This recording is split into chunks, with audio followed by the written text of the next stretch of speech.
L'événement ce soir sur BFM Business, c'est la 18e cérémonie des BFM Awards. Tout le gratin du business réuni au Louvre à partir de 20h pour la cérémonie. On retrouve sur place Raphaël Coudet. Raphaël, vous allez nous faire vivre tout au long de la journée les préparatifs et ça a déjà commencé.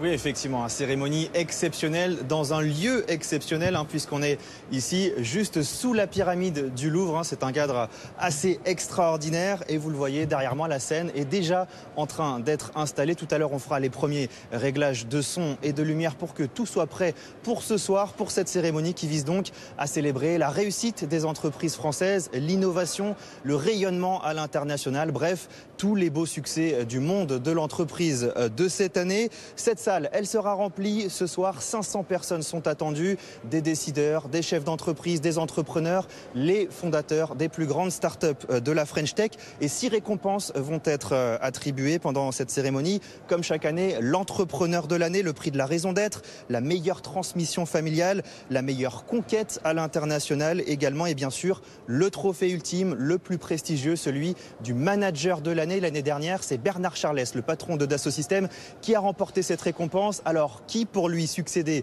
cette année? Eh bien, pour le savoir, il faudra nous regarder ce soir sur BFM Business à partir de 19h pour l'avant-soirée présentée par Guillaume Paul. Et puis, bien sûr, à partir de 20h pour la grande cérémonie des BFM Awards 2022. Avec vous, Laure et Christophe. Vous serez accompagnés d'Audrey Tcherkov cette année et de nombreux invités.